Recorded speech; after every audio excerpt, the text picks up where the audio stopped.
करीब 1.5 घंटे से ज्यादा चली वित्त मंत्री की इस प्रेस कॉन्फ्रेंस से उम्मीद तो थी कि लॉकडाउन की मार झेल रहे छोटे और लघु उद्योगों में काम करने वाले करोड़ों कामगारों को लॉकडाउन के दौरान वेतन देने को लेकर कोई बड़ा ऐलान होगा, लेकिन लघु और छोटे उद्योगों की इस मांग पर कोई ऐलान नहीं हुआ। एमएसएमईज की 3 सबसे बड़ी डिमांड थी। पहली कि लॉकडाउन पीरियड के दौरान की जो सैलरीज हैं उनको सरकार वहन कर ले।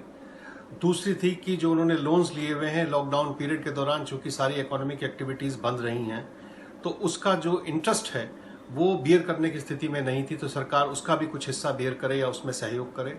और तीसरी थी कि नए अपने काम धंधे को शुरू करने के लिए उनको शॉर्ट टर्म और लॉन्ग टर्म लोन की जरूरत पड़ेगी।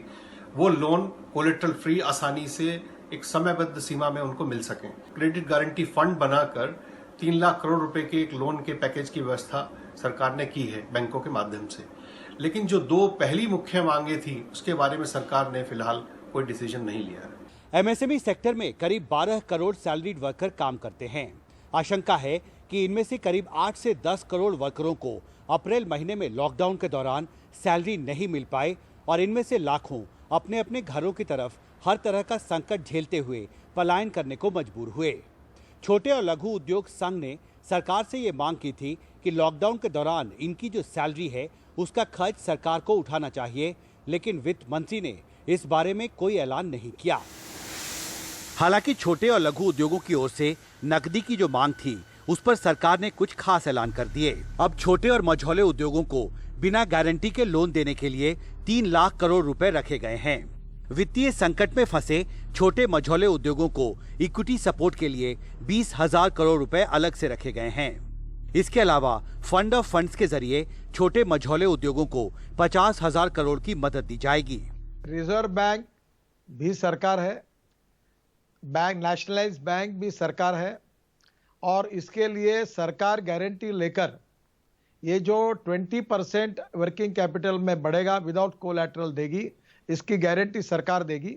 और रिजर्व बैंक और बैंक इसके बारे में सरकार का ये निर्णय उनके ऊपर बंधनकारक होता है और उस स्कीम में ये 20% बढ़ाकर सब एमएसएमई को देगी।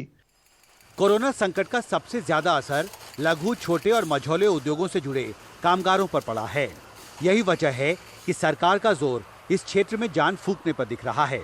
इसी के तहत सरकार ने अब आत्मनिर्भर भारत अभियान का नारा भी दिया है।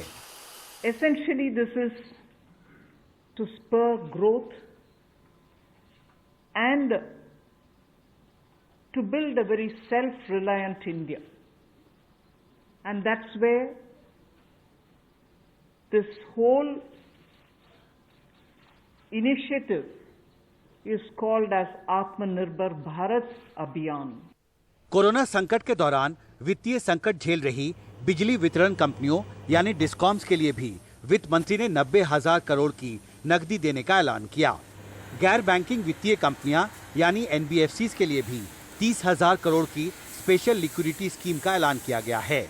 वित्त मंत्री ने करदाताओं से जुड़ी कुछ राहतों का भी ऐलान किया। आयकर रिटर्न भरने की आखिरी तारीख 31 जुलाई से बढ़ाकर 30 नवंबर कर दी।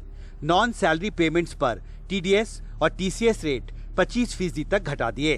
टीडीएस टीसीएस रेट पर यह राहत 31 मार्च 2021 तक के लिए है। कंपनियों के लिए अनिवार्य ईपीएफ अंशदान 12% से घटाकर 10% करने का भी ऐलान किया गया। देसी कंपनियों को सरकारी खरीद का फायदा मिले, इसके लिए 200 करोड़ तक के टेंडर ग्लोबल टेंडर नहीं होंगे। दिल्ली से हिमांशु शेखर, एनडीटीवी इंडिया।